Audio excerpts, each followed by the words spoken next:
Crime has been around since the establishment of civilization, but it wasn't until fairly recently that the media had become swarmed with stories involving anything from the most basic misdemeanor to the most disturbing felony.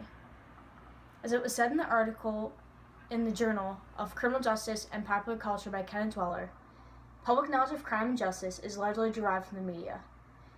This means that the effect on the public could be catastrophic depending on where the news is derived from.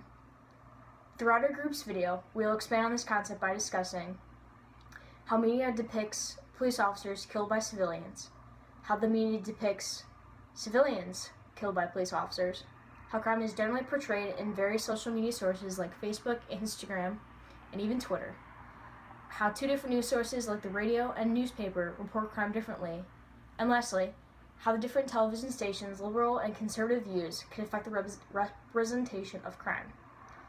First, Trenton will discuss how the media depicts policemen killed by civilians.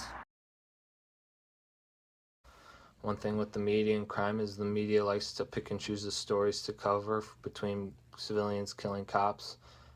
Typically, they like to choose the big stories like Dallas, where 5 officers were killed, in Baton Rouge, where 3 officers were killed. And also another thing that they take into account when choosing what stories to cover is politics. As MediaMatters.org reported that Fox News decided to cover very little of Des Moines, Iowa, when a white male who is believed to be a Trump supporter by many sources ambushed and killed 2 officers, whereas in the Baton Rouge and Dallas, it was an African-American shooting which got way more attention than Des Moines, Iowa. So really when a media chooses, it's between what can get the most attention and politics. And typically conservative media outlets will cover more of civilians killing cops, as they tend to support the cops more than liberal sites do. Used to be something so startling years ago about coming home, turning on your TV, and hearing about a death of a person in the hands of a police officer. Today, that's honestly all we hear about, and it's become kind of normal now. We've become immune to the shock, to the surprise of watching that on TV. The media kind of repeats it over and over again. The media can also either blow it out of proportion, or it can try to lessen the situation. Either or, it's to their discretion.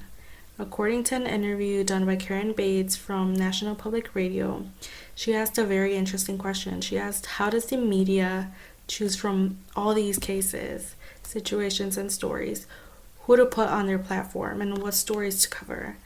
And she asked William Drummond, a teacher of journalism at the University of California, and he answered that the journalists usually tend to lean towards the cases in which somebody gets harmed, shot, or killed who did not deserve to.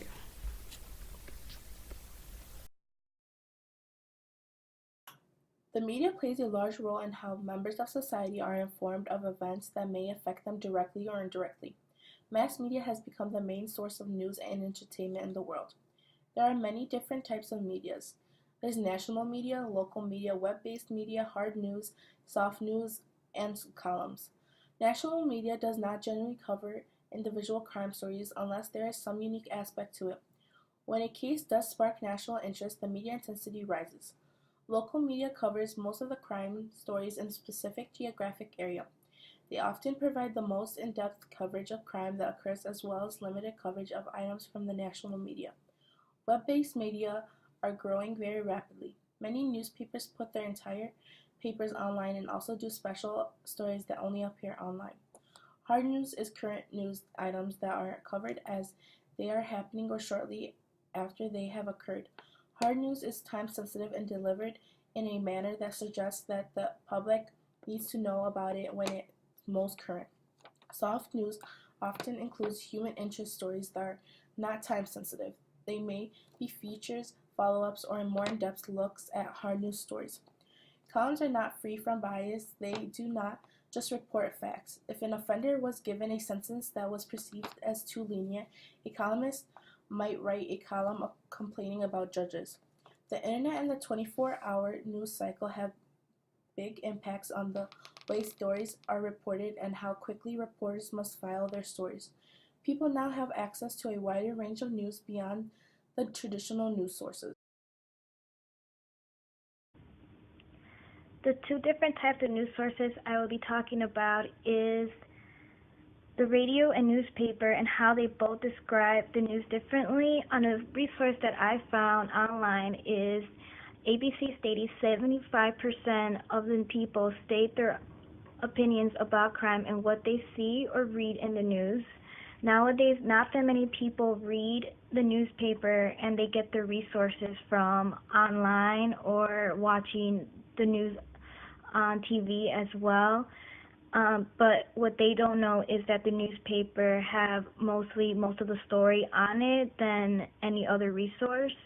The newspaper has pictures and headlines talking about what happened during the crime, and they focus more on the idea as well. The radio, the person talking only has like a specific time to explain the whole situation that happened, and they don't cover the whole story like the newspaper does. Liberal versus conservative view on crime. CNN is liberal and Fox is more conservative. What this means is Fox News has been criticized for carrying an interview with Donald Trump as the tragic news that came out of the South Carolina city after the Charleston massacre occurred.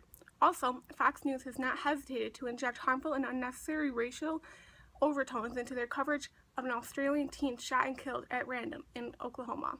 Fox is also feeding into a well-worn script of biased media coverage of violent crimes that academic research has shown favors white people and disparages black people, with seriously ill effects on racial comedy and equal justice in America. CNN viewers are more liberal, and what this means is CNN has been criticized sharply for writing international feeds and being slow to respond.